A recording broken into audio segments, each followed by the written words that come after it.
Ada wacana LPDP harus dikaji ulang, dan gue setuju. Soalnya gue lihat diskursus ini tuh dari Jakarta Info. Jadi salah satu wakil menteri kita, Profesor Stella Christy, yang bilang gitu bahwa sepertinya untuk LPDP ini harus dikaji kembali. Dan bentuknya kolaborasi kok, karena emang duit LPDP ini kan programnya Kemenku ya, tapi kan outputnya itu pendidikan ya. Jadi sebenarnya rasanya perlu banget dikolaborasikan. Diskursus tentang LPDP tuh emang sering banget ya, dan nggak selesai-selesai sebenarnya. Dan artinya kan berarti banyak banget hal yang sebenarnya itu tuh menjadi pertanyaan tapi sampai sekarang belum terjawab. Gue bilang kalau bisa dikaji ulang, nanti yang update part-time students, full-time traveler jadi berkurang. Dan ada yang tersinggung ternyata. Masalahnya dari LPDP sendiri tuh menurut gue banyak banget nih, kayak dari segi aturan yang banyak banget yang berlubang, sehingga itu bisa dimanfaatkan sama oknum nih ya. Gue bilang oknum, biar gak ada yang tersinggung lagi. Kalau udah dibayarin terus nggak mau pulang, akhirnya ke sana.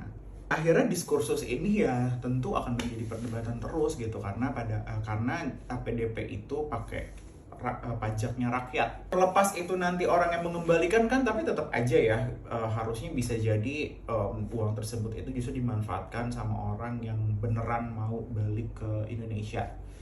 Dan menurut gue wajar-wajar aja gitu ketika ada orang yang nanyain, oke lu udah LPDP 2 tahun terus balik ke Indonesia, apa kontribusi lo? Menurut gue tuh sangat-sangat wajar. Masalahnya ketika ada kritik seperti itu, malah ada orang yang mengkategorikan bahwa kalau kayaknya orang yang mengkritik LPDP itu kesannya satu, crab mentality, yang artinya kalau lo nggak bisa ya udah lo marah gitu. Yang kedua itu katanya coli moral.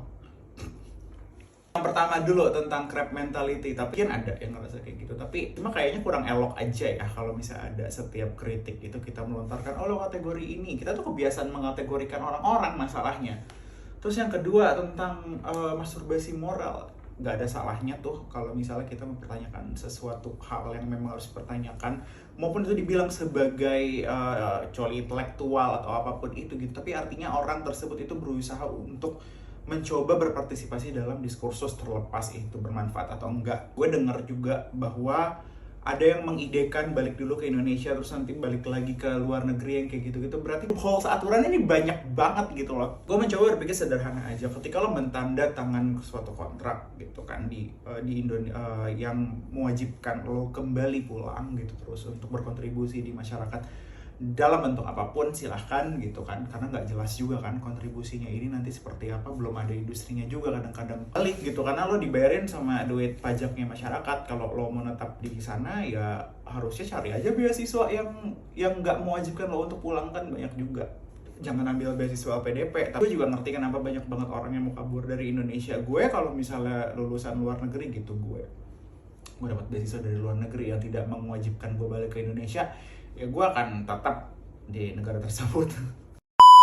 Balik lagi dari segi outputnya LPDP, outputnya itu kan diharapkan orang-orang yang belajar di luar negeri itu balik ya ke Indonesia gitu, terus bekerja di industri yang mereka sudah dibayarin gitu. Yang gue nggak tahu, atau mungkin gue belum tahu tolok ukurnya ini tuh dari mana dianggap bahwa program tersebut berhasil. Apakah hanya dari jumlah lulusan, apa gimana, apakah industri tersebut yang mencoba untuk dibangun itu beneran terbangun gitu. Apa berarti kan banyak juga lulusan APDP dari luar negeri gitu ketika kembali, tapi industri untuk mereka mengabdinya tuh belum ada, bisa jadi ya. Berarti kan sebenarnya pemerintah itu atau siapapun penyelenggara LPDP udah bisa memastikan jurusan yang diperlukan untuk ini tuh apa, untuk membangun industri ini tuh apa, kayak gitu loh. Di sisi lain mungkin banyak juga penerima beasiswa ini ngerasa, anjir gue udah sekolah capek-capek di luar negeri, masa gue balik ke Indonesia pasarnya nggak ada, ataupun kalau ada dibayarnya murah cuma segini gitu. Alhamdulillahnya setidaknya sering gue saksikan gitu ke teman-teman gue penerima APDP, ketika mereka kembali gitu, mereka benar-benar ya mencoba bergerak di industri yang mereka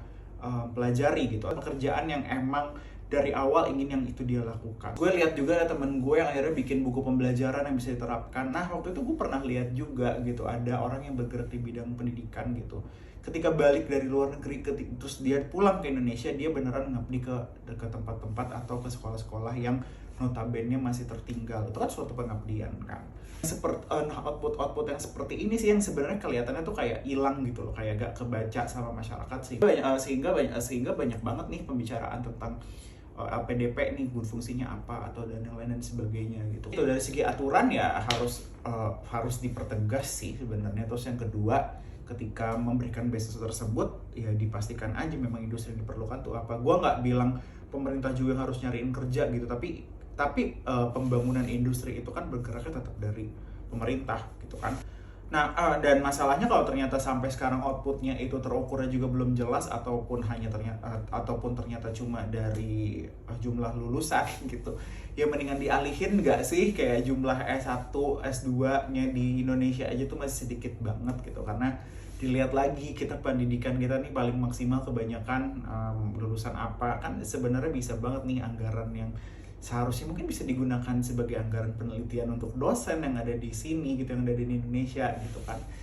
Jadi ya efektivitas anggaran aja sih gitu, apalagi sekarang semuanya serba naik kan. Jadi UKT juga makin naik, lama-lama pendidikan itu makin nggak aksesibel. Kalau permasalahannya adalah uang yang nggak ada, ya udah itu program-program yang dianggap kurang efektif ya diefektifkanlah anggaran tersebut.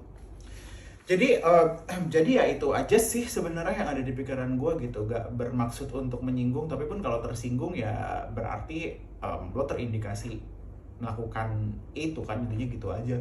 Oke semua, sampai jumpa di video berikutnya, bye.